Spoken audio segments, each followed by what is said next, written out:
بەناوی خۆی بەخشندەی میهرەبان ئازیزان و بینەرانی کەناڵی ئاسمانی پێم سپاس و ستایشی خۆی گەورە و باڵا دەسەکەین کە هیدایەتی داین و تەمەنی باقی کردین و گەیاندینی بە جەژنی ڕەمەزانی پیرۆز. سپاس و ستایش بۆ ئەو زاتەی کە هیدایەتی ئێمەیدا لە مانگی ڕەمەزانی پیرۆز بەهرەمەندی ئەو کات و ساتە بەرز و بەپێز و پڕ لە چێژە و ئیمانیانە ببین کە بۆ موسڵمانانی فراهەم کردووە. خۆی گەورە ئینشاءالله تاعەت و عیبادەتی لە هەموو لایەکمان قبوڵ کردبێ. لە دەرفەتێکی دیکەی بەرنامەکەتان بەناونیشانی بەرنامەی جەوهەری جەژن لە خزمەت ئێوەی خۆشەویستە بین. سەرەتای بەرنامە بە گەرمی بە ناوی خۆم و هاوکارانم چ لە بەردەم کامێرا چ لە پشت کامێرا سافی کاگاریان و تەواوی بەڕێبەراتی کەناڵی ئاسمانی پێیام و کارمەندانی پێیامەوە جوانترین و گەرمترین پیرۆزبایی جەژنی ڕەمەزانتان لێکم. ئینشاءالله هەموو ڕۆژێکتان هەر لە شادی و بەختەوەری و کامەرانی و سەعادەت هابێ. خۆی گەورە ئینشاءالله ئەم جەژنەتان بۆ بگێڕێ بە ڕۆژانێکی خۆش کە هەمیشە و هەردەم لە تەمەنتانە چێژی لێبین و یادی بکەنەوە. و بە دەرفەتیشی ئەزانم لەم بەرنامەیە لەگەڵ مامۆستای ئازیز و خۆشەویستم مامۆستا فاتح شارستێنی کە زۆر بە گەرمی بەخێرهاتنی یەکەم. سەلامەت بنیاخ یاخوا بەخێر بێن. خێرمان هێنابێ ئینشاءالله. پیرۆزبایی جەژنیشتان لێکم جەنابی مامۆستا. جەنابیشتان و هەموو مسڵمانان پیرۆز. گەورە ئینشاءالله مبارەکی بکە و تاعەت و عیبادەت و پەرستیە مانگتان لێ قبوڵ بکە ئینشاءالله. ئینشاءالله تعالى. گەزمان نازاکەن ئێمە زۆر عەزیەتمان داون. ئێوە گەر نییە ئازاکەم پێمانەوە ماندوو بوون. خۆی گەورە ئینشاءالله ئەجر و خێرێکی زۆر بۆتان بنووسێ ئینشاءالله تعالى. پیرۆزباییش لە ئێوە یەکەم گەنجە جوانەکان یاخوا بەخێر بێن. ئەم جەژنە جەژنی ڕەمەزانی پیرۆزتان لێ پیرۆز بێ ئینشاءالله. هەردەم و هەمیشە لە خۆشی و بەختەوەریدا بن لە نێو ماڵ و مناڵ و کەسوکاری خۆتان ئینشاءالله بە خۆشی بیگوزەرێن. هەروەها بە دەرفەتیشی ئەزانم بە ناوی ئێوە پیرۆزبایی لە بینەرە عەزیزەکانی بەرنامە بکەم. خۆی گەورە ئینشاءالله تەمەنتان پڕخێر و پڕ لە خۆشی و خەندە بکە. لەسەر ئیزنی جەنابیشتان شیرینی جەژن دابشکەم بەسەرتانە جەنابی مامۆستا سەرەتای بەرنامەکەەوە کوڵێن بە شیرینی دەست پێ بکەین. ئەمانەوێ بەرنمەیەکی پڕ لە شیرینی و ماشاءالله بۆ ماڵەوەشی بەرە دەستەکانتان خۆش بێ هەردوو بەڵێ ئەمەش بۆ دوو کچەکەم لەگەڵمەوە گەورەتە من درێژیان ئێوە شەر بۆ ماڵەوەی بەرن ئەوە قەی ناکە گەر نازابێت بۆی نەڵێ بەدەستی خاڵی هاتەوە تۆ گلەیمان لێ یاڕەبی خۆی گەورە ئینشاءالله دێ تۆش سینگڵە قەی ناکە بۆ دایک بووە دەدەی ئەو دانە ئەدەی بەکێ دوایی پێمان بڵێ دایکت باوکت تۆ سنگڵی یان دە ئینشاءالله خۆی گەورە وتومە بە کاک ئاریان خەمێکت لێ بخوا ئینشاءالله دێ بەشی ماڵەوە بەرە برم دەدەی هەڵگرە ئەوە دەی یاڕەبی ئینشاءالله جژنیانە شیرین بێ. دووبارە بە خێراتنی گەرمتان لەکەم جەنابی مامۆستا دەستەکانت خۆش بێ بەخێربێنەوێت لەم بەرنامەیە ئینشاءالله شتێک باسی جەژن بکەین چونکە ئینشاءالله سبەینێ جژنە و لە خۆشی و شادی جژنە ئینشاءالله خۆمانە بینینەوە و موسڵمانانیش پێیان خۆشە لەم جژنانەیە بزانن چۆن هەڵسو کەوت بکەن چۆن پێ بکەنن چۆن مامەڵە لەگەڵ یەکتر بکەن. جەنابیشتان دێ قسەی خۆشمان بۆەکەی ئینشاءالله و ئامۆژگاریمانەکەی لەو پرسیارەوە ئەمانەوێت دەست پێ بکەین. جەنابی مامۆستا بۆچی لە ئیسلامدا پێویستە ڕۆژانێک هەبن پێیان بوترێت جەژن یان جەژن هەبێ؟ بسم الله الرحمن الرحيم الحمد لله والصلاة والسلام على سيدنا محمد وعلى آله وأصحابه ومن والاه. منیش جەژنە پیرۆزەی خۆم بە جەنابت و برایانی بەڕێزی ئامادەبوو کامێرامانی ماندوو و تێگڕای موسڵمانان بە تایبەت بینەری ئەم بەرنامەی ئێمە بیسەران و بینەرانی جەژن لە هەموو لایەک پیرۆز بێ لە هەموو ئومەتی ئیسلام تاعات و عیبادەتی هەموو لایەک قبول بێ خی گەورە کاتەکانمان هەمووی پڕخێر و بەرەکەت کە کوردستانی عزیزیشمان لەناو ئەم شەڕ و ئاژاوە و تەق و تۆقەدا یا ڕەبی خی گەورە پارێزراوکە لەگەڵ هەموو وڵاتانی جیهاندا هەموو خەڵکی سڤیل هەموو خەڵکی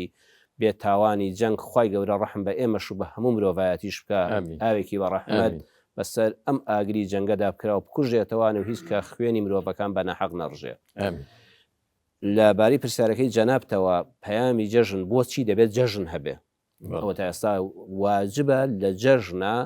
لە جەژنی ڕەمەزان ڕۆژێک لە ڕۆژانی جەژنی قوربانیشدا 4 ڕۆژ حرامە تۆ بە ڕۆژووبی یعنی ئەم ڕۆژانەی جەژن لە ئیسلامدا فەرز کراوە ئیلا تۆ دەبێ خواردن بخۆی خواردنەوە بخۆی حرامە ڕۆژووگرتن کە گەورەترین عیبادەتە بۆ لەبەر ئەوەی لە خوای خالقمان خوای ئەلحەکیم و کاربەجێ سبحانه وتعالى مرۆڤەکان دەناسێ مرۆڤ پێویستی بە پشودانە ئەم کاروانی عیبادەت و خواناسی و دینداریە لە ژیانی ئێمەدا کاتی نییە بەردەوامە ئەگەر ناوبڕی نەدەیتێ و پشووی بۆ نەدەی ناکرێ بۆیە خی پەروەردگار لە پەیامی جەژنەوە ئەوەمان پێ دەڵێ ئەی مرۆڤەکان ئێوە پێویستیدان بە پشودانە بۆیە لە هەفتەیەکە ڕۆژێک کراوە بە پشوو لە هەموو جیهاندا لە هەموو فەرمانگەیەکە لە 2 ڕۆژ جاری وایە لە زانکۆکاندا بۆی ئەم مرۆڤە هەناسەیەک هەڵکێشێ ئەم مرۆڤە ڕۆبۆتێک پێویستی بە پشودانە چجای مرۆڤێک کە لە گۆشت و خوێن دروست بووە هەست و ناخ و سۆزە پێویستی بە پشودانە بۆیە ڕەحمەتی خوای پەروەردگارە ئەم جەژنانە کە فەرز کراوە لە سەرمان ئێمە خۆمانی تێدا دڵخۆشکەین و خۆش بخۆین و جوان بپۆشین و بۆن خۆش بین و ڕوومان گەشت بێ لەگەڵ یەکتردا و پەیامی جەژنیش دووەمیان ئەوەیە پێمان دەڵێ ئەم جەژنی ڕەمەزانە ئاهەنگی دەرچوونە لە خولێکی یەک مانگی مانجی ڕەمەزان جەنابتان هەموو بەشداری خولوانەمان کردو هەریەکەمان باستی خۆی لە دوای هەموو خولێکەوە خولی سەربازی هەیە خولی کادری حیزبی و سیاسی هەیە خولی خوێندکاران هەیە خولی بوتاربێژانی مامۆستای ئاینی هەیە لە دوای هەموو خولێکەوە ئاهەنگێکی بچکۆلە ساز دەکەن ئەڵێن خولی دەرچوون بەڵگەنامەیەکیان دەدەنێ بڕوانامەیەکیان دەدەنێ خۆشحاڵە بن باڵە خۆشحاڵ دەبن ڕسمێک دەگرن بەیەکەوە بیادەوەریەکیان هەیە بەڵام ئەم ڕۆژی دەرچوونی ئەم خولە و ئەمە هەنگە پێمان دەڵێت چی پێمان دەڵێت کاری تۆ لێرە تەواو نەبوو کاری تۆ لە دوای خولەکەوە دەست پێ دەکات تۆ کە بووی بە کادرێکی حیزبی سیاسی کە تۆ بووی بە کادرێکی سەربازی لە کۆلێجێکی سەربازی تەواوت کرد کە تۆ بووی بە وتاربێژێکی مزگەوت و خولێکی وتاربێژیت خوێن ئەگەر هەر ئەمڕۆ تەواویکەی وازبێنی تەواو ببی کەواتە هەم کاتت بە فیڕۆداوە هەم ماڵت بە فیڕۆداوە هەم ڕەنجی مامۆستاکانت بە فیڕۆداوە جەژنی ڕەمەزانیش پێمان دەڵێ ئەی موسڵمان ئاگادار بە ئەمە ئەمڕۆ ئاهەنگە بچکۆلەکەی تەخەڕوجی ئێوەی موسڵمانی ئومەتی محەممەدە صلی الله عليه وسلم کە تەواو بوون لە خولێکی یەکمانگی قیام اللەیل و صائم النەهاری مانجی ڕەمەزان بیستنی دەیان وتاری مامۆستایانی بە ڕێزی مزگەوتەکان بینینی ئەم هەموو ڕووسارە جوانەی ئەهلی ئیمان بەڵام ئەگەر خەڵکێک وا بزانێت کە جەژنت کرد ئیتر دینداریشت تەواو بوو حیجابەکەت لادا لەچکەکەت لادا تەرکی مزگەوت بکە مەچۆ بۆ نوێژی جەماعەت قورئان مەخوێنە گوێ لە قورئان مەگرێ گوێ لە مەوعیزە مەگرە ئیتر مزگەوتەکان وەکو بێنازیان جاران پێوە دروست بێتەوە نوێژی باین ببێتەوە سەفێک و 2 سەفی مزگەوت ئەوە کەواتە پەنا بەخوای ئێمە لە حاڵی نەبووین وەکو ئەو کەسەوە یەک مانگ لە خولێک بووە بەڵام دوایی کە ئاهەنگی تەخەڕوجەکەی کرد هەر نەزانن نە چه فێر بووە و نەبووە کردوێتی ئێستا ئێمە کەسیش بخوە باڵێ لە ڕۆژی جەژنەوە ئەمجا دەبێت بەرهەمی لەعەلەکم تەتەقونمان دەرکەوێت برایەکی دوکاندارمان لە مارکێتەکەیدا لە دوکانەکەیدا سایق تەکسیەک سایق پاسێک شۆفێرێک لە ناو شوێنی گواستنەوەی سەرنشینانیدا بەرهەمی ڕۆژوەکەی پێوە دیار بێ مامۆستایەکی ئاینی زیاتر بە هەست بێ زیاتر بە هەڵوێست بێ زیاتر گەرم و گوڕتر بێ بۆ دینداریەکە چونکە تۆ لە خولێکا بووی ئەوەی فێری بووی ئەمجا لەعەلەکم تەتەقون بەرهەمی ڕۆژوەکە لە 11 مانگی داهاتوودا ئەو شەحنەی وەرمانگرتووە لە پاتریەکەدا نابێت بە فیڕۆ بڕوە ئەمە پەیامی جەژن زۆر باشە مامۆستا طبعاً کە هەر بەناوهێنانی جەژن تۆ تێگەی کە ڕۆژانێکی خۆشت لە بەردەمایە یان لە ناو ڕۆژانێکی خۆشە هەمیشە مەسەر ئێمە ساتێکی خۆشمان هەبێت لە ژیاناڵێ وەکو جەژن وایە یا هەموو ڕۆژێکی جەژن بیان هەموو ڕۆژێکت خۆش جەنابی مامۆستا پرسیارەکەی منەوەیە ئەو خۆشیانە چین کە پێویستە لە ڕۆژانی جەژنا بەسەرمانە تێنەپەڕن و چێژیان لێ ببی بەڵێ جەژن پێمان دەڵێت دوای هەر سەرکەوتنێک دوای هەر دڵخۆش بوونێک لە ژیانتدا بە سادەی بەسەریدا تێمەپەڕە دوو شتی بۆ بکە هەموو خۆشیەکی ژیانت هەموو سەرکەوتنێکی ژیانت هەموو ئاسوودەبوونێکت پێویستی بە دووشتە لە ئیسلامی ئێمەدا یەکەمیان شکری خوای لەسەر بکە هەروە بە سادەی تێمەپەڕە ئێستا ئەمڕۆ جەژنی ئێمە ڕۆژی شکرانەبژێریە قورئان لە سوورەتی ئەلبەقەرە ئاەتی 185 لە باسی ڕۆژوودا دەفەرمێت لە کۆتاییەکەیدا وەلیتوکەبیروا الله على ما هداكم ولعلكم تشكرون ها جەژنەکانی ئێمە بە الله ئەکبەرە ئێمە الله ئەکبەر الله ئەکبەر ئەو ئاەتی قورئانەیە تۆ زیکری خوا بکە نەچی لە جەژناوە لە هەموو خۆشیەکانی ژیانتدا خوا لەیاد بکەیت لعلكم تشكرون ئەمڕۆ ئێمە لەین یا ڕەبی خوای پەروەردگار سوپاس بۆ تۆ بەخوا ئەوە فەزلی تۆ بوو ئەوە هیدایەتی تۆ بوو ئەوە ئازایەتی و جوامێری و مەردایەتی ئێمە نەبوو لە ماوەی یەک مانگە ئێمە لە خزمەت دینەکەی تۆدا بووین لە بەربانگ لە بانگی بەیانیەوە حتا بانگی مەغریب بەبێەوە هیچ چاودێری کامیرایەک و مرۆڤێکمان لەسەر بێ خۆمان دەپارێز پڕیشکێک ئەو پەڕێتە قورگمانەوە خوایگیان ئەمە هەمووی ڕەحمەتی تۆ سوپاست دەکەین یەکەم سوپاسی خوای پەروەردگار ئەم شیعرانە ئێمە ڕاهاتوین تەنها لە مزگەوتەکانە کەسێک ئەو ئەیڵێتەوە ئێمە دانیشتوین سنەتە تاکی مسلمان چۆن بەشداری ئەم تەکبیر و سوپاسکردانە بەداخەوە وڵاتی ئێمە یان تۆزە خەڵکەکە لێ دوورکەوتوێتەوە ئەینا حەقوا بوو بە کۆرز لە ناو بازاڕەکاندا بوترێتەوە لە بڵنگۆی مزگەوتەکانەوە لە شەوی جەژنەوە دەست پێ بکرێ هەتاوەکو نوێژی جەژن دەست پێ دەکات لە ڕۆژی جەژنەوە ڕۆژانی جەژنی قوربان چەند ڕۆژێک ئەم الله ئەکبەرانە ئەمە دروشمی ئێمەیە بە خەڵکی دەڵێن خەڵکینە الله ئەکبەر بە شەرتە ئیمانت هەبێ و ئیرادەت هەبێ و پشت بەخوا ببەستی هیچ کارێک زەحمەت نییە کە سەرەتای ڕەمەزان دەست پێ دەکات بە تایبەتی کەسێک کە ئەهلی ڕۆژووی ساڵان نەبوو بێ ئەڵەکۆڕە وەڵڵاهی یان ئێمە مانان تەمەنێکمان هەیە لە چلێ هاوی نیشا بە ڕۆژوو بووین تۆ لە مانگی تەمووزا بە ڕۆژوو بی کاریشمان کردووە خەڵک شوانیشی کردو درێنەشی کردو بە ڕۆژوش بۆ کرێکاری کردووە ئەڵێ باشە چۆن ئەم کارە دەکرێت ئیسلام پێمان دەڵێ الله ئەکبەر بە شەرتێ ئیمانت بەخوا هەبێ ئیرادەت بەهێز بێ ئەی مرۆڤ تۆ لاواز نی بەسەر هەموو بربەستەکاندا زاڵ دەبی ئەوە تا دەتوانی بە ڕۆژووبی دەتوانی هیچ نەخۆی دەتوانی خەوت شێوازی بگۆڕی دەتوانی شێوازی عیبادەتت زیادکەی ئەی مرۆڤ تۆ ئیرادەت هەبێ و ئیمانت بەخوا هەبێ هەموو کارێکت پێ دەکرێت کەواتە لعلكم تشكرون هەر خۆشیەکی ژیانت بەبێ سوپاسکردنی خوا بەڕێمەکە دووەمیان هەر کاتێک خوای گەورە فەزلی لەگەڵ کردی تووشی خۆشی و شادیەک بووی بەسەر یا بە سادەی تێمەپەڕە ئەو ڕۆژە بیکە بە ڕۆژێکی جیاواز ڕۆژێکی جیاواز یانی چی خۆتی تێدا بگۆڕە جلێکی جوانەکە بە چەند سعاتێکیش بێ لەبەرکە ژەمێک نان خواردنی خێزانی لە ماڵەوە بە چوادەوری سفرەکەیە ئامادەکەن بە تایبەتی لە ڕۆژگاری ئەمڕۆدا کە خەڵکەکان پەرت و بڵاون مۆسان لە بابەتی پۆشینی جلی جوانە هەندێک با بڵێن هەڵوێستەیە بکەین ئەم جلانە مثلەن هەیە ئیسرافی تیاکە هەیە هەر بەلایە ناچێت گوێی پێنادا هەیە جوانم بە جۆرێکە کە لەگەڵ لەوانەیە ڕێنمایە شەریەکانانەیەتەوە هەیە ئەگەر قسەیەکمان بۆ بکەیت کە شتێ بکەین فعلەن لە جەژنا ڕێپێدراو بێەوە مای دڵخۆشیش بێ بەڕاستی هەم گرنگیدان بێ هەم تێڕناپەڕاندن بێ جلوبەرگ فەزلی خوای پەروەردگارە جوانی مرۆڤ لە جدەکانیدا لە بەرگ و پۆشاکیدایە ئەمە دیاری خۆڵاتی خوایە بە تایبەتی لە کوردیا ڕەسەنەتەوایەتەکەی خۆمان لە جەژنا مرۆڤ پێویستە بە ئەندازەی توانە هەوڵدا جلوبەرگێکی تایبەتی هەبێ وەک پێغەمبەری خوا صلی الله علیه وسلم بۆ جەژنەکان و بۆ ڕۆژی جومعە و تارخوێندنەوە جلی تایبەتی هەبووە ینی ساڵانی پێشوو ئێمە بیرمان دێ باو باپیرانیشمان بۆیان گێڕاوینەوە خەڵک جاری وا هەبوو ساڵی یەک جار جلی کردو یان دوو جار لە جەژنەکان ئەو تێت ئێمە جلی جەژنە بەردەوام جلی جەژن گرنگی تایبەتی لە لای گەلی موسڵمانی کوردی ئێمە پێدراوە بە تایبەتی هەوڵ بدەین گەنجەکان و لاوەکانی ئێمە کە زۆربەی کات بەهۆی دەوام و یان کارەکانی ڕۆژانیان و پانتۆڵ دەپێ دەکەن چاکەت و پانتۆڵ دەپێ دەکەن لەبەر دەکەن ئەمە کارێکی ناشەرعی نییە بەڵام هەوڵ بدەن بەلانی کەمەوە لە جەژنەکاندا تەواوی خێزانەکان جلی کوردیان لەبەردابێ بەڵام جلی کوردی ئافرەتان زیاتر تەرکیزی بکەینە سەر جلێکی داپۆشراو بێت جلی کوردی ئەو دابوو دەستورەی دایە گەورەکە و دایەکانی ئێمە لەبەریان کردووە نەکجی لە کوردی شێواوەکە کە وەکو هیچی لەبەردانە بێ وایە پێستەکەی بە دەرەوە بێ قژی بەردابێتەوە لەچکی بەسەرەوە نەبێ ئافرەتانی ئێمە بەعام ئەلحەمدوللا هەمووی بە ڕۆژوو بوون دەبێ وریابن شەیطان لەم ڕۆژەدا کە ڕۆژی شکرانە بژێری خوای پەروەردگارە بە جلوبەرگی ناشەرعیەکان لیان تێک نەداتەوە جوانترین جلوبەرگ بۆ ئافرەتی کوردی موسڵمانی ئێمە جلی ڕەسەنی کوردیە بەڵام بە مەرجە شەرعیەکانی کە دایە گەورە و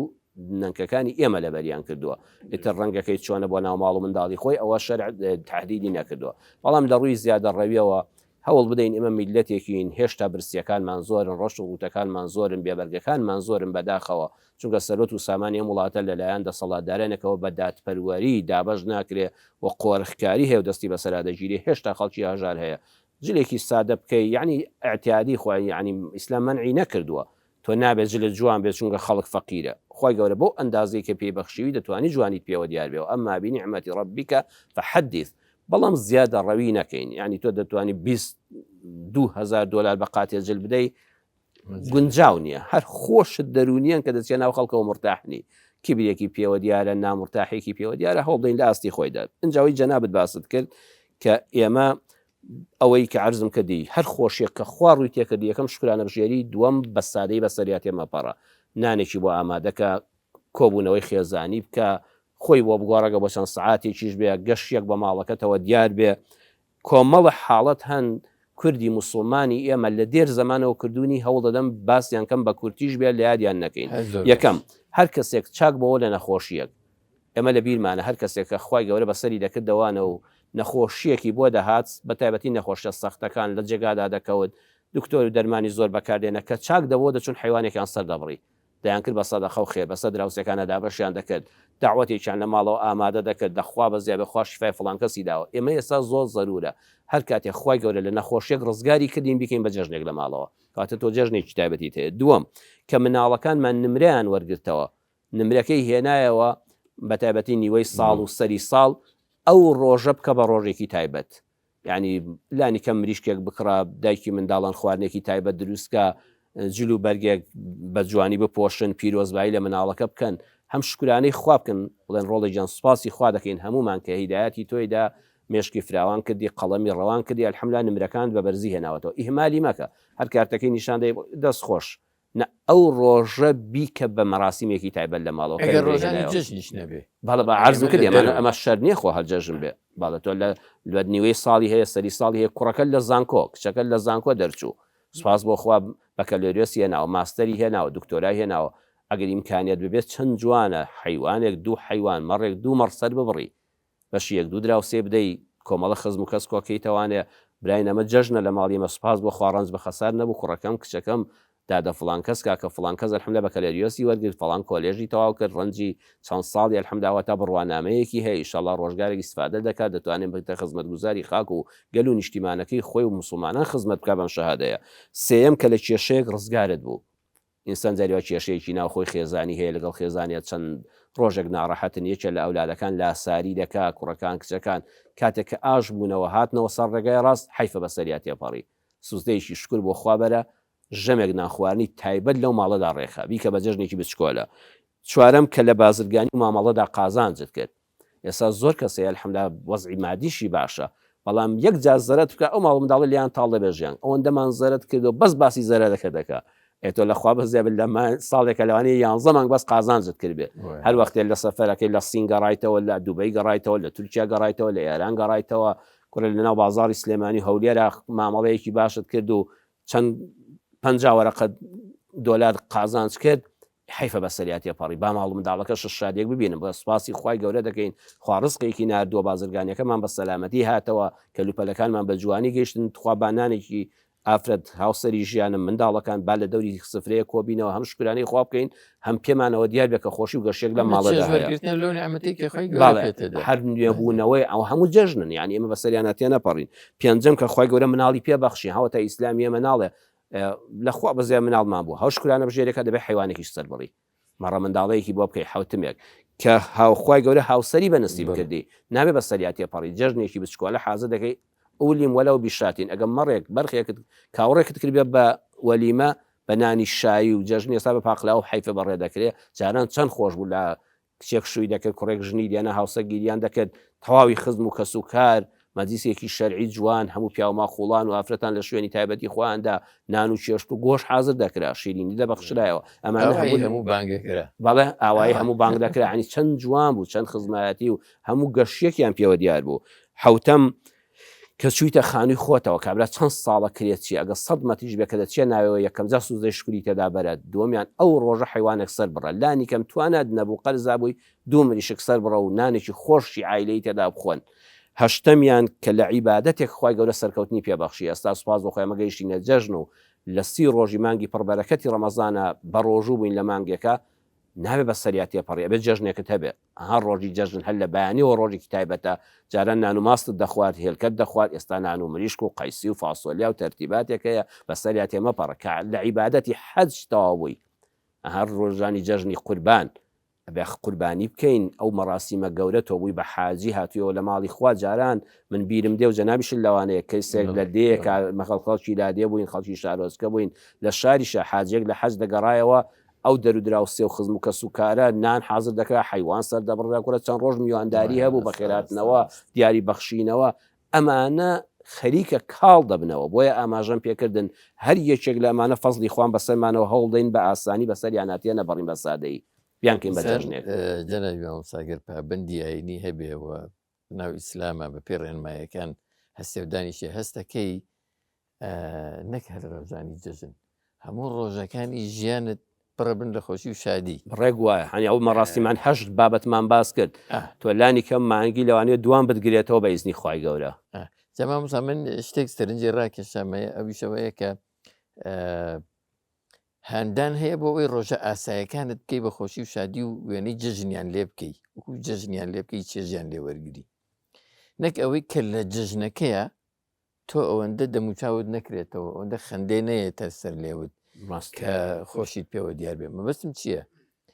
لە باتیەوەی هەموو ڕۆژەکانی ژیانت بکەی بەخۆشی کەسی وامان هەیە جەنابی مامۆستا ڕۆژەکانی جەژنیشی هەر بە ناخۆشی بەڕێەکە تۆ چیت هەیە بە ئەوە حاڵەتێکی دەرونیە خی گەورە ئەوانەی نەخۆشی دەرونیان هەیە شیفایان بدە یان تێنەگەیشتنە لە ئاین ئەوەی کە لە ئاین تێگەیشت بێ باسمان کرد خی گەورە دەرگاکانی فراوان کردوون جەژنی ڕەمەزان و قوربانمان هەیە ئێمە وەکو عیبادەت ئەوانە وەکو عیبادەتن حرامەتیاندا بە ڕۆژووبی واجبە ئینسان بە تەواوی خۆی دڵخۆشکە خێزانی دڵخۆشکە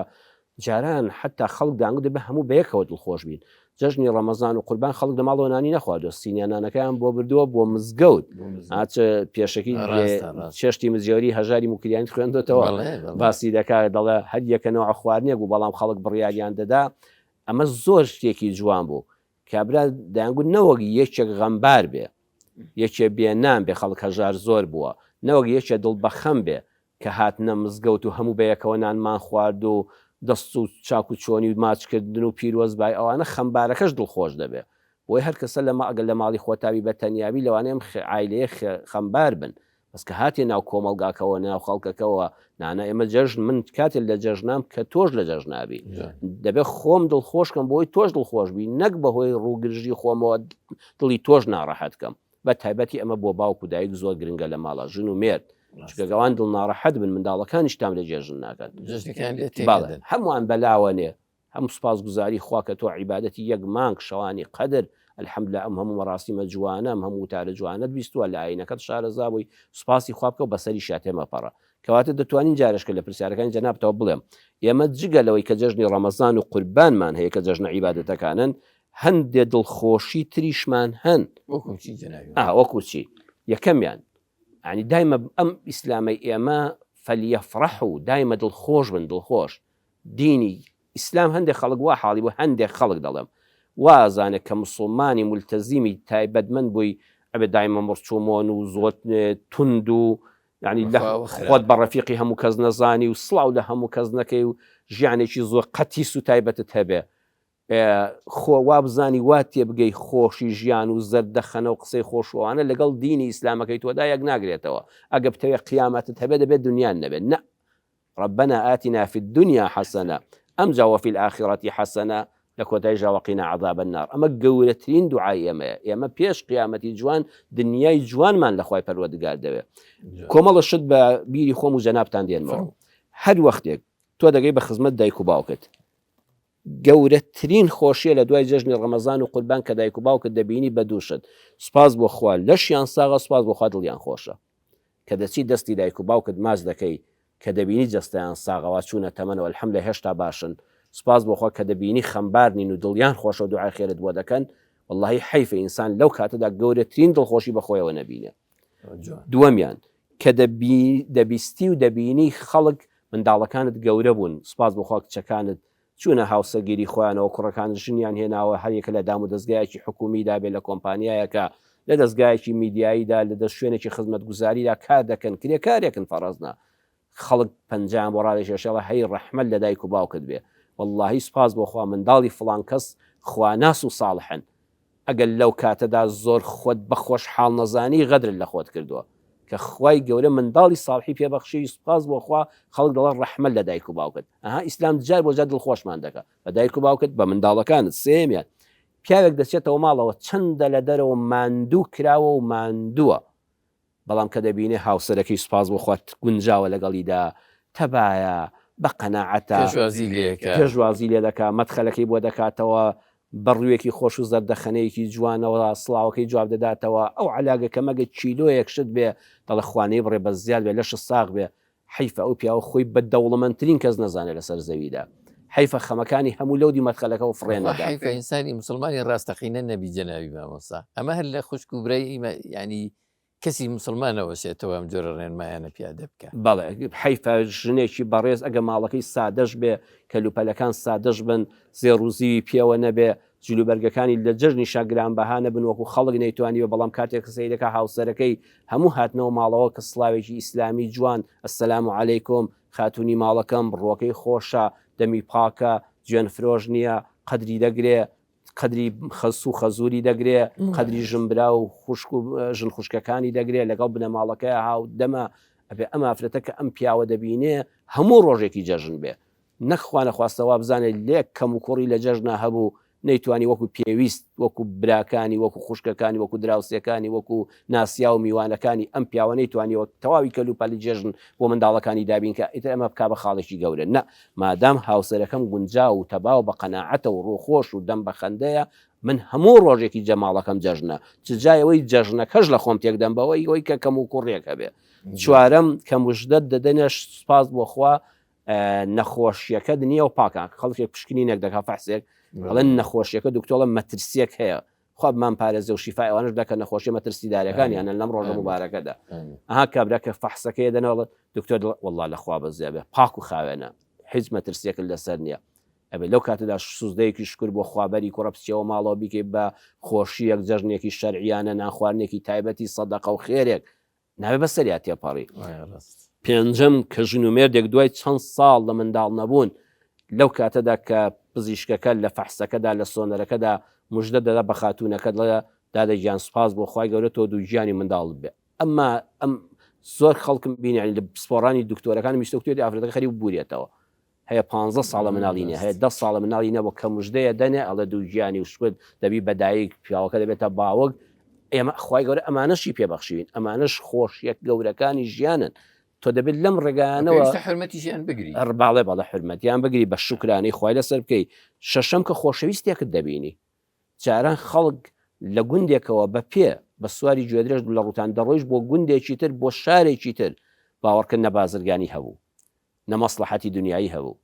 نە پەیوەندی حیزبایەتی هەبوو نەیشی دەنگدان و پەرلەمانی پێی هەبوو ئەیگوێ ئاشنایەکم هەیە لەبەر خوایەکترمان خۆش دەوێت ئەزانی ئەو بینینی خۆشەویستانە لەبەر خاتری خوا هەر بۆ خۆی جەژنێکە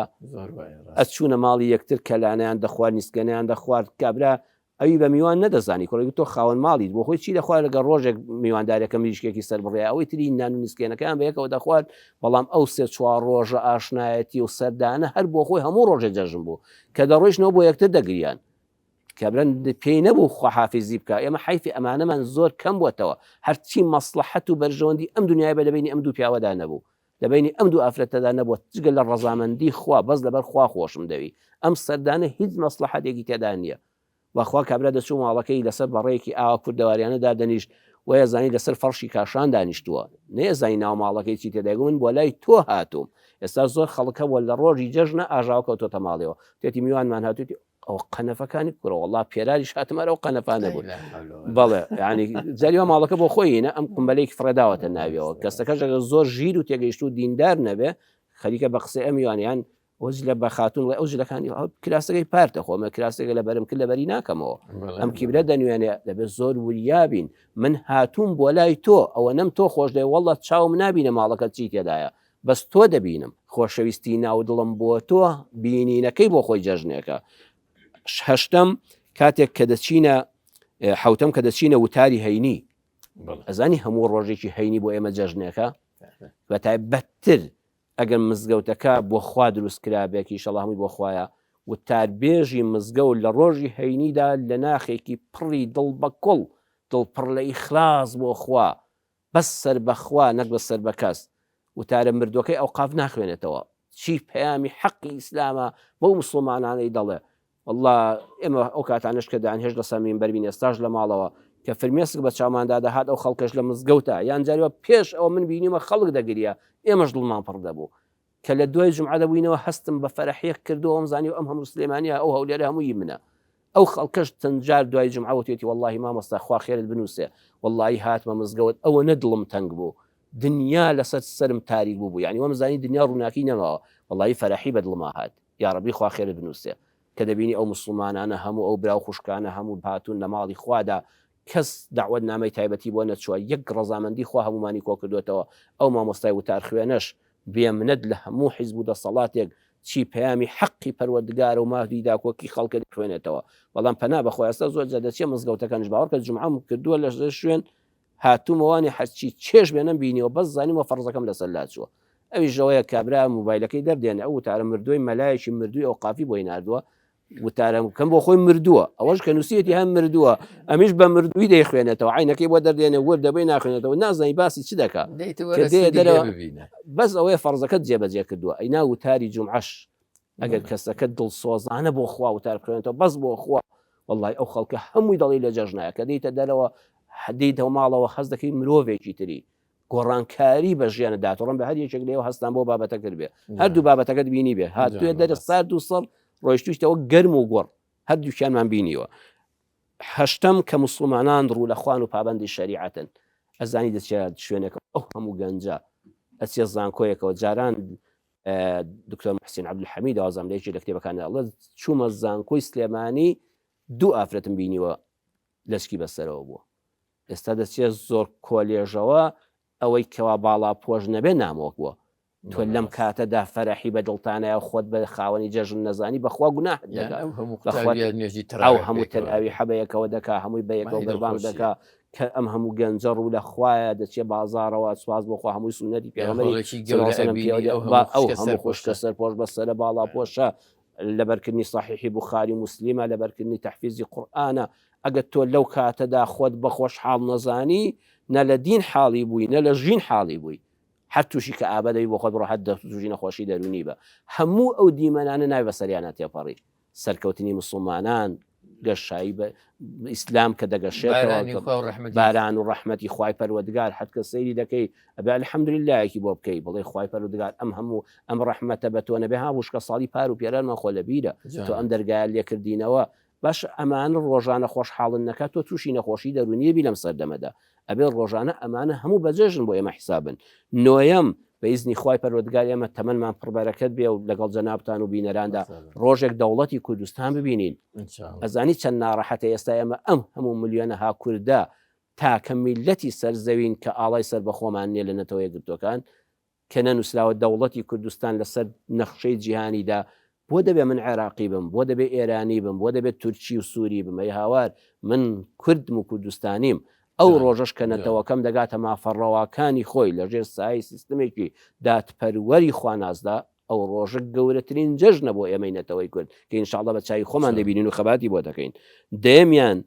مامۆستا کاتێکی ئینسان بە ئیمانەوە دەمرێ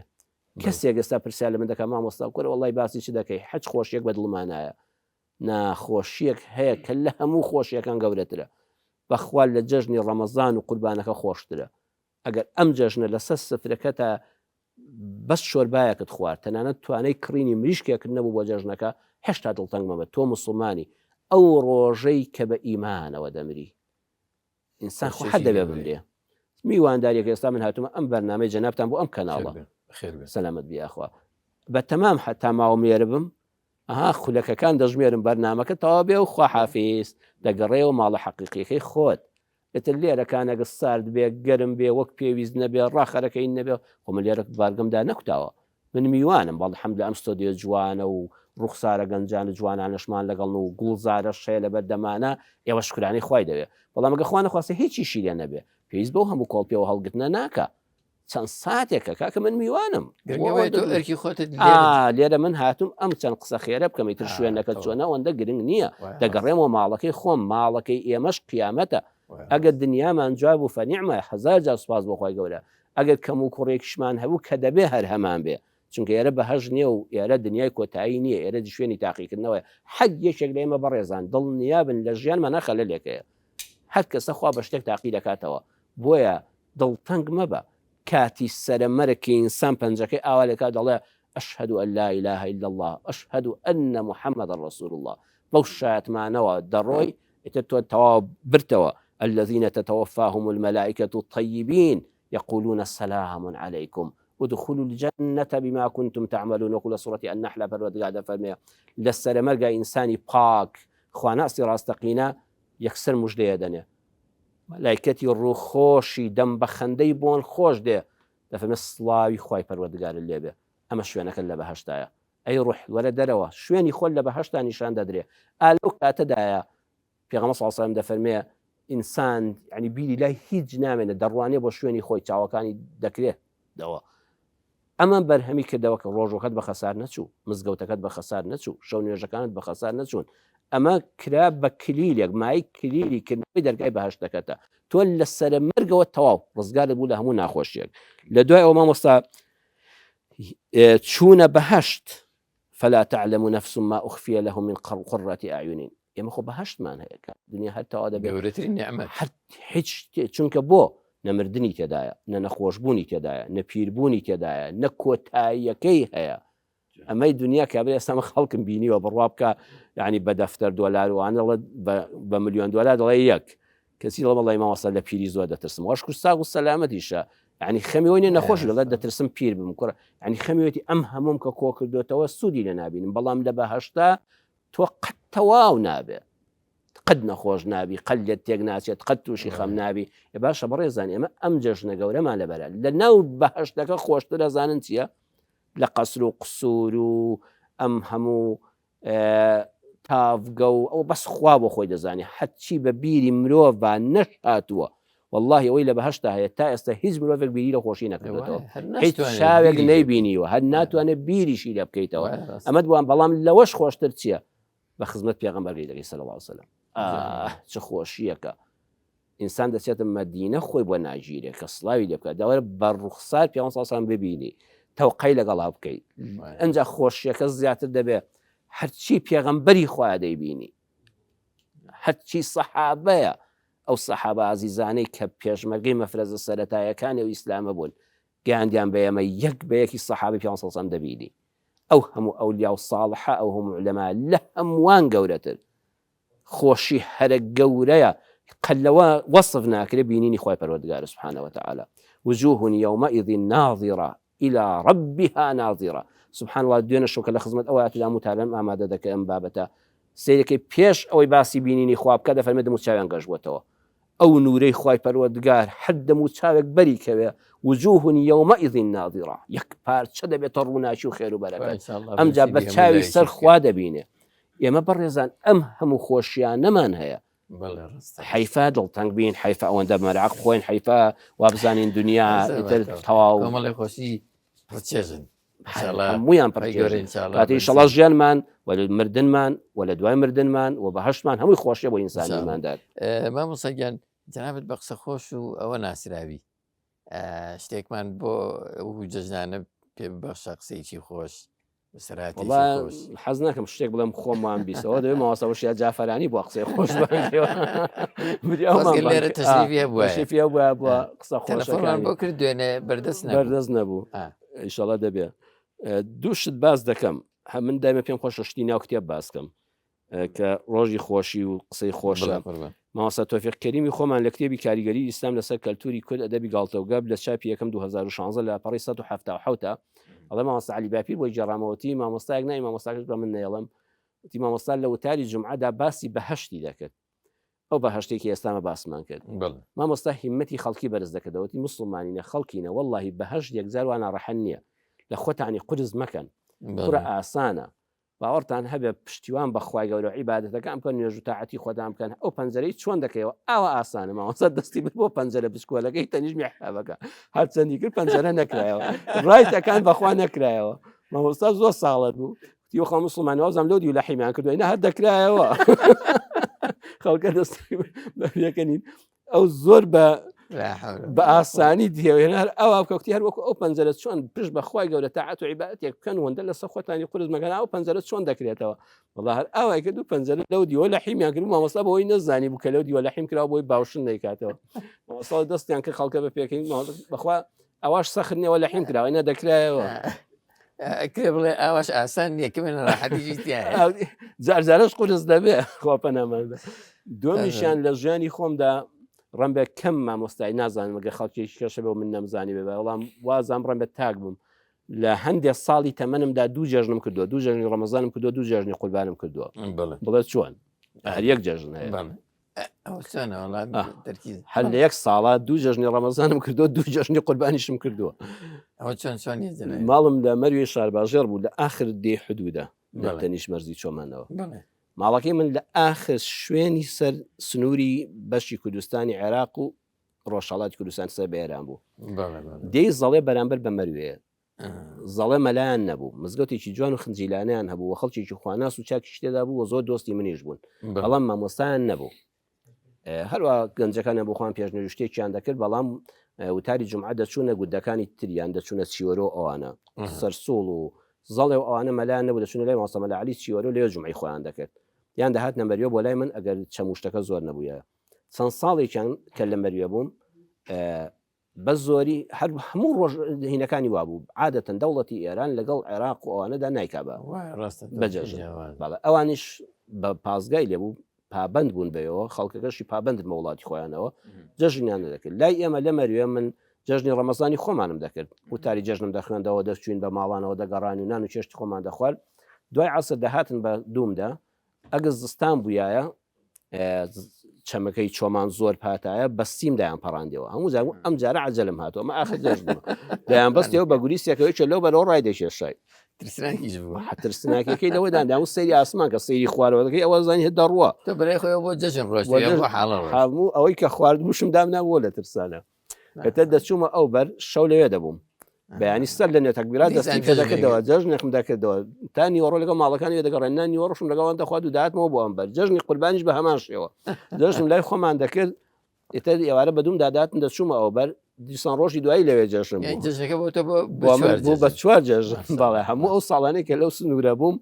هەموو جەژنێکی ڕەمەزان دوو جەژنم کردووە هەموو جەژنێکی قوربان دوو جەژنم کردووە ئەوەش تەقریبەن کەم مەلاوی لێ بە ئیمینی بێ جار مسلمانانش دەوێت دڵیان خۆش دەبوو لەگەڵەوانە حاصل مەلای دوو شوێن بووم و دوو ومەتی مسلمان دەوەشمان هەبوو هەمیشە لە خۆشییابی جەناوی لەوانەیە کاتی بەرنامەکەمان ئەوە بێ بەس هەندێک شتیش ماوە لەبارەی پەیوەندی کۆمەڵاتیەکانەوەیکی چەند جەناوی مامۆستا مەسەلەن پەیوەندی کۆمەڵاتیەکانمان لە جژندا چۆنی بن باشترە بەڵێ پەیوەندی کۆمەڵاتیەکان بەداخەوە لەم سەردەمەدا هەز دەکەین سارد بوونەوەیەکی زۆری پێوە دیارە ئێستا فرسەتێکی زیێڕینە لەم ڕۆژانی جەژندا جاران پێشینەمان باو باپیرەماندایان ئەوەی لە ڕۆژی جەژنا بخەوێ خراپە دوای حەخاڵ و دەبێت تا جەژنی داهاتوو ئێستا خەڵک من لە هەولێر هاتوومەوە بۆ ماڵی خۆمان لە هەولێر جەژنم کردووە و چاڵانی کە لە هەولێر ماڵم لە سلێمانی و باوەڕکە گەیشتمەوە لای ماڵی خۆمان هێشتا ئەو گەڕەکەمە کەس لە خەیاڵ نەستاوە باڵێ هەر خەڵک لە خەیاڵ نەستاوە ئەو منتیقەی ئێمە کە سیتیەکانن هەر کەسم نەدیەوە بڵێ جەژنی شت پیرۆزی حەق ئەم پێمە بگە بە مسلمان ڕۆژی سەردان و سیلەی ڕەحمە ئەگەر بۆ 5 دقه بێگە بۆ چەند دقەیەکیش بێ بە تایبەتی ئەوانەی سیلێ ڕەحمە لەگەڵیاندا هەیە فرسەتی دەرگادا ئەخی بڕووی خەڵکە بەڵێ سەردان و سیلەی ڕەحم بێت چکولیاتێکە چایەکە شەربەتێکە یعنی ڕوویەکی خۆشە دڵگەشانەوەیەکە بەڵام ڕێیەکیشم هەیە سەردان و سیلەی ڕەحمەکانمان هەر بە ڕووکەش نەبێ ناوڕۆکیش بێ ئێستا چەند کەسێک چەند خزمێک دەبینن یەشێ لە خزمەکانیان لە ناسیاوەکانیان لە هاوڕێکانیان بەڕاستی وەزعی دارایی لەم زولفەدا خراپە یعنی لەگەڵ سیلەی ڕەحمەکەشدا بە ناوی دیارەکی شەوە بێ لە ڕۆژی جەژنە لە ناو پاکەتێکە نە باسی سەرفترە بێ نە باسی زەکات بێ نە باسی هیچ بێ هەر بیدەنە دەست کابرا بیدەنە دەست ئافرەتێکیان بیداتە دەست هاوسەری خاوەن ماڵەکە بڵێ ئەمەش دیارەکە بۆ منداڵەکان یعنی ئێمە بە هەر بۆ گریان تێدا نەبین بۆ کولیارەکەش تێدا بینەکو کابرا وتی کابرا چوو بۆ ماڵ ئەوش لەرباری قسەی خۆشەوتی چوو بۆ ماڵی خوشکەکەی برایەک ماڵی خوشکەکەی زۆر نەبوو نەدار بوون وتی وەڵڵا خوشکێ بە تەما بووم کۆمەڵە گۆشت و خواردن و شتیان بۆ بێنم بەس وەڵڵاهی مەجالم نەبوو کتی کوڕە کاکە خوانێ بڕێقەی ناکات بۆ خۆت هاتووی هەموو شتێکە ئە خوشکم مانیعی منداڵەکان مەبە بابی خۆن بخۆن ئێمەش کابرا دەچێتە ماڵی برادەرەکەی دەچێتە ماڵی خزمەکەی دەچێتە ماڵی خوشکەکەی وا ماڵە ڕەش و ڕوتە بەخوا پێوەی دیارە پێوەی دیارەکە سێ مانگە موچەیەکی وەک پێوی زۆر ناگرێ موچەکەش کە بێت بیداتەوە لە قرز و خۆڵە لە کرێکەی فەقیرە داماوە لە چەند ئەم ژیانە مامە سەعباز پەلوپۆکانی زۆر بوون جاران یەک بابەتی مەسرەفە بوو ئێستا مەسرەفە لاوەچیەکان بەقەدەر مەسرفی خێزانێکی جانانیان لێ هاتووە ئەمە ئەنتەرنێت و موبایل و هەرا بەزمەکە هەموو ئەندامی خێزان پێێتی هەمووشی بەپارە دەکرێت چەند نەوەکارە باو ئاو حکومەت ڕۆژانەشن لە سەقەڵک زیاد دەکا و مافی خۆشت بەداخەوە نادات ئەم ناداتگەرێت زۆر خراپە بەڵام کاتێک کە دەبینی مەڵێ ئەرە هیچتان پێویست نییە کورە ناوەڵە پێویست ناکەڵە هیچتان پێویستە خۆت ئەزانی کە پێویستێتی دەستکە بە لە خزمەتیان نەبە بەکردار بۆیە دەڵم با جەژن سەردان و سیلەی ڕەحم بێ سیلەی لەحم نەبێ سەبابەتی گردن ئازادی کە شعار و دروشمێکە و قسێکی سەرزمان لە سەر زمانی هەموو باڵە گەرنم ئازاکە گەرندا ئازابێ وەڵای من هەوڵ پێم خۆشە سوپاس بۆ خۆم وەکو خودی خۆم ئەلحەمدوللا خوای گەورە ڕەحمی پێکردم دەتوانم هەر بە جێژنێک بە خەڵک بڵێم بە پاکی هەوڵم داوە لەگەڵ مسلمانانی دەور و بەرم و نزیکم و دوور دانیش بژیم هەوڵم داوە گەرنی ینی پێویستیم بە گەردن ئازایی نەبێت دڵی کەسم عاجز نەکردووە وڵای بە ئەندازەی توانەش خۆم لە غیبەتکردن پاراستووە لە پاژمەلە باسی خەڵکم نەکردووە سوپاس بۆخوا کە دێمەوە ماڵەوە دینارێکی خەڵکم بە حرامی نەخواردووە مافی کەسێکم لەسەر نییە ئەوەی کە دڵی گردنمان ئازاکە گردنم ئازاکەی لەوەی کەڕم بێ وەکو پێویست سەردانم نەکردبی وەکو پێویست هەواڵم نەپرسیبی وەکو پێویست دەرفەتم نەبوو بێ بە ئەندازەی توانای زیاتر لە خزمەتدا بم بۆیە هەوڵ بدەین با لاپەڕەکانی خۆمان پاکەین هێنا تۆ کابرا ستەمت لێ کردووە ماڵت خواردووە میراتت خواردووە عەزیەتت داوە غیبەتت کردووە بوختانت بۆ کردووە دراوسەیە فەقیرە منداڵەکانت حتانی وەشە تۆپێن و بە پەنجەر و داوێت جەژنی وڵات جەژن گەرنمان ئازاکردن و گەرنە ئازابێت کۆرە گەرنی وا کوا ئازادە بێ ئەگەر ڕازەکەی دوای ئەو گەرن ئازایە لاپەڕەکە سپیکەوانە ئەنج تۆزە لە ئازارەکانت کەمکەوە ئەینا دوای هەر ئەو دەقەیە دەست پێ بکەیەوە بە عەزیەتدان و بە بوختان بۆکردن و بە عەزیەتدانی ئەم گەرن ئازایە هی نییە بەڵام ئێمە با لە خۆمانەوە دەست پێ بکەین پێغەمبەر صلی الله علیه و سلم دەفەرمێت باشترین مسلمان ئەوەیە كل مخموم القلب صدوق اللسان ئەو کەسەی خوا ئەم دوو شتەی پێ بەخشە بەختەوەرە مخموم القلب لە خەمەمەوە هاتووە ماڵ چۆن گەسکیە دەی ماڵ گەسکیە دەی ئەو تۆز و پیسی هیچی نامێنە هەموو ڕۆژ نەقدێشێتەوە ماڵەکەەوە پێغەمبەر صلی الله علیه و سلم دەفەرمێت گەسکێک لە دڵتان بدەن ئێستا هەموو خوشکان بە تایبەتی لەبەرە جێژنانە ماڵ ناڕەحەت دەبێت بە خاوێنکردنەوەی ماڵەوە جاسە کارە باش نییە کارە باش نییە و بابەتەکە خەستر دەبێت ئیشاءالله بەیزنی خوا هەدەیکەن بەڵام مەبەستمەوەی هەر دووسێ ڕۆژی ماوە بۆ جێژن لەبەر ماڵ خاوێنکردنەوە من دەڵم لە ماڵ خاوێنکردنەوە گرنگتر دڵ خاوێنکردنەوەیە کە دڵ خاوێن بوو ماڵیش خاوێن دەبێت بەڵام تۆ ماڵەکەت هەمووی بدرەوشێتەوە ئێرە ژوورەوە زبڵدان بێ نەبتام لە جێژن دەکەی نەهیچ ئەگەر ڕوخسەتە بێ شعرێکی ماوەسە مەلاغری پێنجوێنی بە کورتێک دەخوێنەوە ماوەسە مەلاغری پێنجوێنی لە کتێبی هەنسک و هیوادا کە پەخشانە شعرێکە جا بۆ پەخشاندی سا قسەیشکەی خۆشم بەبیراتەوە ماوەسە مەلاغری فەرمووی دۆست مەلایەک لەبەری مەریوانەوە تەلەفۆنی بۆ کردم جێژن تی وەڵام مامۆستا ئەوە خێزان دەیەوە مەرحەبایت بکەوانە منی ژۆمزانی هەر حاڵی پرسی جەژنە پیرۆزەوانەیە مامۆستا جەنابتی خۆتی ماوەسە مەلاغری بەڵێ خوشکمارە وەڵا حاڵتان چۆن و جەژنتان پیرۆزوانە دوایی کابرای مامۆستاکە کوتی وەڵا مامۆستا خەریب و کێشەم توش بێ لە موبایلەکەمان نووسی بوومە پەخشان چونکە تۆ پەخشان نووسی خێزانم سەی موبایلەکەی کردو نووسەوە پەخشان کرد ئەم پەخشانە چییە وەڵام ماوەسە مەلاغری پێنجوینی ئەوەی شاعیر و پەخشان نووسە کوتی بەخوا بێت تەلەفۆنی بۆ بکەیت ئەم تەلەفۆنە زەختی و بزانین داخۆ بۆ خۆیەتی ئەم بۆ مەرحەبایەکە نەبوو بۆ مەرحەبایەکە نەبووە پەخشان نووسیوی پەخشان یعنی ماوەسای پەخشان نووس خۆم تێدەگەم چییە کوتی خەریب تووشی فیتنەیەک بێ لە ماڵەوە دڵپیسی ڕووبدا ماوەسە مەلاغری پێنجوێنی لە کتێبی هەنیسک و هیوادا کە پەخشانە شعرەکە چاپی یەکەمی 2013 چاپ کراوە لە لاپەڕەی دەدا دەڵێ جەژن هەڵە دەشواتەوە جەژن هەڵە دەشواتەوە گرەی چینە دەکاتەوە چێ دڵی پاک ناکاتەوە جوابی سڵاوی ئەو ناداتەوە هەر پیشی خۆی دەخواتەوە پەڕەی کۆن هەڵدەداتەوە بیر لە تۆڵە دەکاتەوە ئەوە واوەی لە بە حاڵی نە لە ئیسلام بووە حاڵی نەجەژن دەچێتە ماڵی جانی وت یەک بە کورتیش بێ با شتێک لەبارەی خزمان و کەزوکارمان و کوردان لە هەندەرانەوە جژنی ئەوان و حەقی خۆیەتی بە حەقات شتێکیان پێ ئەوان زۆر لەگەڵ وتارەکانی ئێمە لە ماڵەوە پێسەوتا لە ماڵەوە پێشکەش دەکەین لە ئەوروپا بینەری زۆرمان هەیە کەناڵی جەنابیشتان کەناڵی پیامیش بە دڵیایە لە ئەوروپا مسلمانان متابعی دەکەن بۆیە لێرەوە لە ڕێی جەنابتان و مایکی ئەوە پیرۆزبایی خۆم دەگەێنم بە هەموو خوشک و برایانی مسلمانمان لە هەموو پارچەکانی کوردستان کە ئێستا لە تەراوگەن لە هەر وڵاتێکی ئەوروپان لە وڵاتێکی دنیادان جەژنتان پیرۆز بێ داواکارم ئینشاءالله تاعەت و عیبادەتی ئێوەش لەگەڵ ئێمەدا قبوڵی لای خوای پەروەردگار بێ ئینشاءالله دەستخۆشیتان لێ دەکەم ئینشاءالله وەکو ئەهلی حەبەشە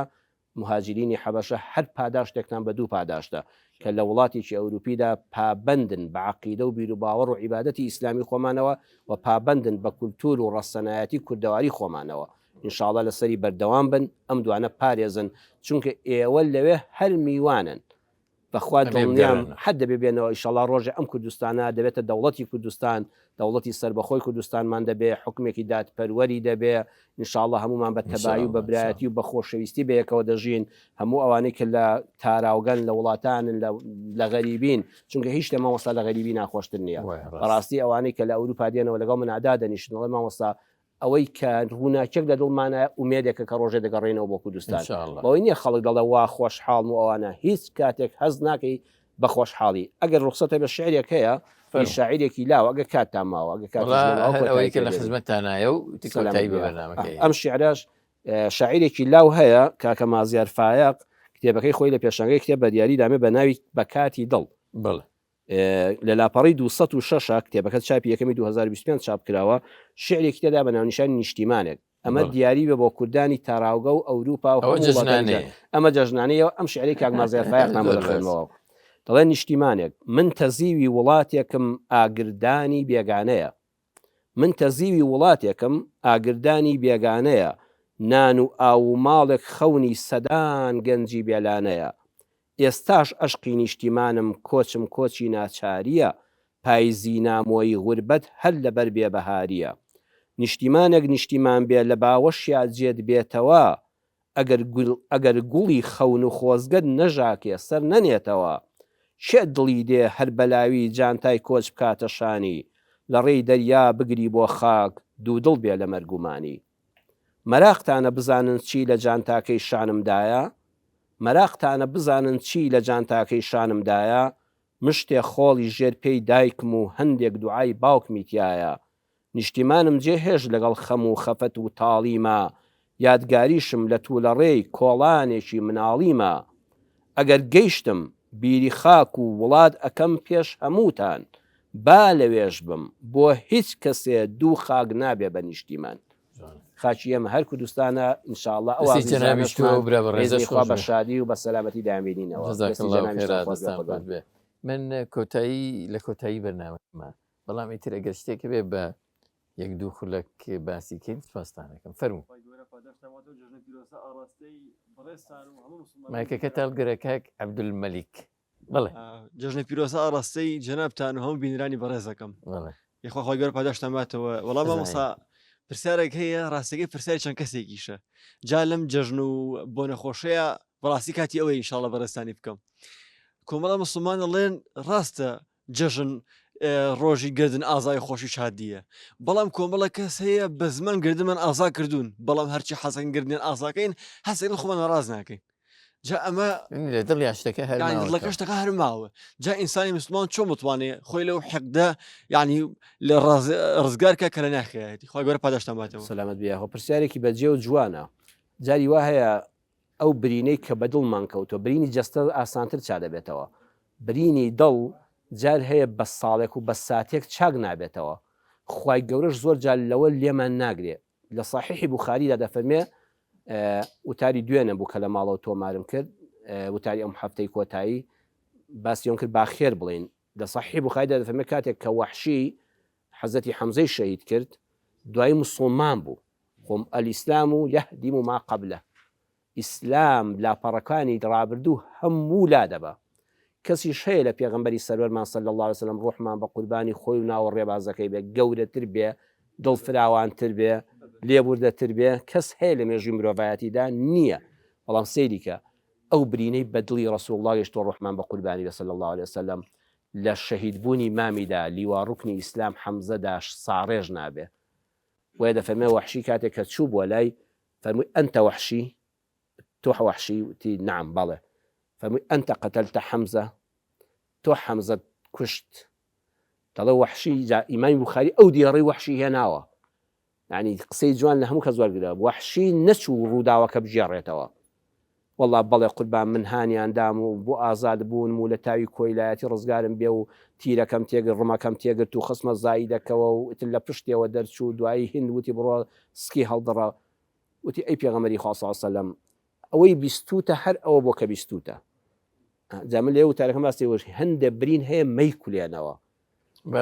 باسی مەکە ڕووداوەکە چۆن بۆ چۆن نەبوو ئەوانە پیامبەر صلی الله علیه وسلم فەرمووی تەواو بە موسڵمان بوونت تەواو پیامبەر صلی الله علیه وسلم ئەو کاتەش فەرمێسک بە چای پیرۆزیە هات فەرمووی بەڵام حەز ناکەم لەبەر چاوم بی حەز ناکەم بەڵێ ببینینت دینەکانم دەکولێتەوە خۆ کەس خۆ پیامبەر صلی الله علیه وسلم تەواو دڵی پەرامبەری هین بوو هیچی قیساسی لەسەر نەما تەواو موسڵمان بوو ئەهلی بەهەشتە شۆڕیزی سەحابە چکە پیامبەر صلی الله علیه وسلم بە ئیمانەوە بینی بەڵام پیامبەر صلی الله علیه وسلم بەو گەورەی خۆیەوە حەز ناکە ڕۆژانە بیبینێ چونکە برینەکەم دەکولێتەوە وێت دەکرێت جاری وا هەیە کەسەکە هێندە ئازاری داوی کەسێک هەیە ژیانی کەسێکی تاڵ کردو ئافرەتێک هەیە بە بوختانی کەسێک تەلاق درراوە وڵی هەچی عیبێ لە ماڵدانەی بوو لەگەڵ هاوسەریدا ئەم ژنە بوختانێکی بۆ کرد ژیانی تاڵ کرد کوڕێک جاری وایە بوختانی بۆ کچێک کردووە ئەم کچە لە لای هاوسەری تەواو نەحەسایەوە ئەم بوختان فڕێدانە باس 100 جار بڵێ گەر نەدازابێ ئەخە تۆ ژیانی منە دوێران کردووە بەڵە گەر نەدازابێت لە ڕوویەوە تۆڵە لێ ناکەمەوە بوختانت بۆ ناکەمەوە غەیبەتن ناکەم خراپەم بەرامبەرن نابێ دەست بەسە ماڵتا ناگرم واللهی لێم ئەمین بە بەڵام ئەوەی ناغ بەدەست خۆم نییە خی گەورە دەستەوە ئیتام مالێ ناگرێت دەستان خۆی جەنابتان قسەیتان هەیە تەنیا جژن پیرۆزی خۆمان ڕاستی مامۆستاکەم و بەخێراتنیەکەین بۆ بەرنامە جوانەوە هیوادارم هەمیشە سەرکەوتوو بێ ئینشاءالله یاخوا لە جەژنی لە جەنابتان ئێوەش بەخێر بێن گەورەیتان نوان سپاس بۆ ئامادەبوونی ئێوە بسم الله الرحمن الرحیم مامۆستاگیان زۆر سپاسانەکەم بۆ بەرنامە ئەم جژنە پیرۆزی خۆمان ڕاستە مسلمانەکەم لە تەواوی جیان بە تایبەتی لە کوردستان زۆر سپاس پرسیاری من ئاسی مامۆستا بوو کە لە جژنە کە کەوێتە هەینی مامۆستا لەو کاتە ئایا فەرزە بێ لەسەر مسلمان کە بچێت بۆ جمعە و جەماعەت یاخود تەنها ئەبێ بە سونەت ئەگەر شوێنەکە دوور بوو جاران ئێستا من لە گوندی مەریوە بووم موچە هەیە بوو ینی موچەکانی مەبەستمەوە 6 ماڵە 3-4 ماڵێک 2 ماڵێک لە شوێنێک بوون بە سعاتێک ئەمجا دەگەیشتنەوە ناو گوند سارش نەبوو شوێن نەبوو ناڕەحەت بە پێ دەهاتن بە سواری وڵاق دەهاتن کە داتن بۆ نوێژ جێژن باوەڕکە کە دەڕۆیشتنەوە فەقیرە دەگەیشتنەوە ماڵێ نزیکی سەعات نەوانە بوو دا دیسانەوە نانێک بخۆن و دیسان بێنەوە بۆ جوان پێویست ناکە بەڵام ئەمڕۆ تۆ لە پەنا مزگەوتەکەی ئۆتۆمبیلەکەت هەیە دەگەڕێی بە شوێناندا بۆ ناچی بۆ جوێژی جومعەکە لەبەرەوە مسلمانان لە ئەمڕۆدا بەڵێ پێویستە بەشداری نوێژی هەینی بکەن مامۆستاگیان دەست خۆش بەیاخوا ئەی مامۆستا جاری وا هەیە بۆ من ئەو کەسە خەو ئەیبات و یاخود درەنگ ئەکەوێ لێی ئەو کاتە فەرزەکە لەسەری تاوانبارە بێ یاخود عذرێکی ضروریات تبیح المحظورات کەسەکە شەیەوەک پێویست نەخۆتەوە ڕۆژێ زۆر ماندوو بۆ لەو کاتەدا بەڵام ئەمڕۆکانش عیبادەتی جومعە فەرزێکی عینە موبایلەکە دەتوانی بنیتەوە بە هاوسەر بڵێ خەبەرم کەوە دەدەقە پێشتر بەشداری وتارێکی کورتی مامۆستای گەڕەکەکەت بکەیت ئەگە ئینسانێکی خێزان هەرم و خەویان لێکەوت و ماڵ تاڵان کراگەیخوا عزری قبوڵە هەر لە جەژن و شادی و سەلامەتی دابن جەزاکە الله خێرا